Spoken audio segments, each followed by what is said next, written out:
we're trying to understand what's moving the electorate. And one thing we saw last month is Generation Z voters moving away from Joe Biden. We wanted to understand that a little bit more, so we asked specifically about student loans, which of course benefit a number of generations, but the idea here is that Biden really is trying to reach young people with this, and young people aren't very impressed.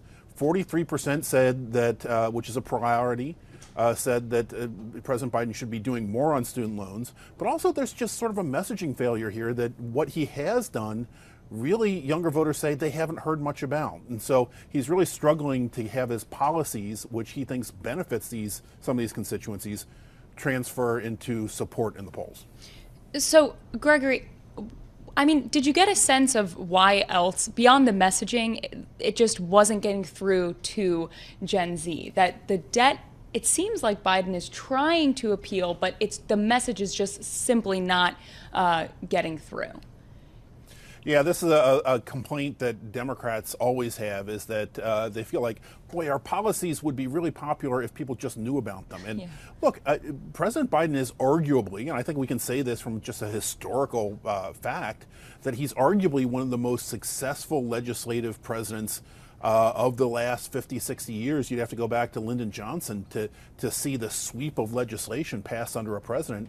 And yet, if you poll on the Inflation Reduction Act or the Infrastructure Bill or the Chips and Science Act or any of the other bills that President Biden has signed into law, you really don't get a whole lot of salience out there. People just aren't aware of them. And that's one of the big challenges for President Biden, also on his executive actions, the student loan actions. Remember, he tried to cancel a lot more in student loans. The Supreme Court told him he could not. He's had to pare that back a little bit with a more modest range of actions. And that might be also what some of these voters are reacting to, is that they're just not impressed with the scope of the student loan relief. Yeah, it's pretty remarkable given where we are with the economy and given what we know that the Biden administration has done and has attempted to do. So I do wonder if it all does come down to messaging, as you mentioned, Gregory. I'm also wondering, given that we're unemployment's at 3.7%, we've got the stock market back close to record highs at this point. Inflation is coming down.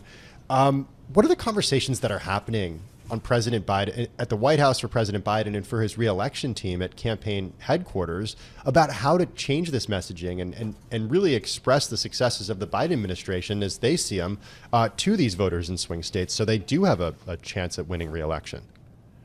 They understand absolutely that is the challenge in front of them, and they have the work cut out for them. The perceptions of the economy are lagging. And one thing that we're watching very closely there is that when we ask these swing state voters what they think about the national economy, 3/4 of them say it's bad.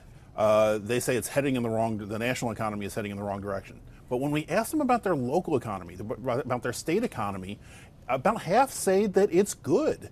And so there's a disconnect there. The economy that people are experiencing in their everyday lives, they say is not so bad. It's the national economy that they're worried about. And of course, inflation is a national issue. Federal spending is a national issue. That might be what they're responding to. But the other thing that President Biden needs to do is to begin to make the contrast. And we're already seeing him do that. You'll hear him say very often, don't compare me to the almighty, compare me to the alternative. And of course, the alternative at this point is former President Donald Trump. And so the job of the president is to remind people where we were in the pandemic 4 years ago, to remind people why they voted against Trump in the first place, and hope that some of those voters who are lukewarm on the current president will come back to the Democratic fold.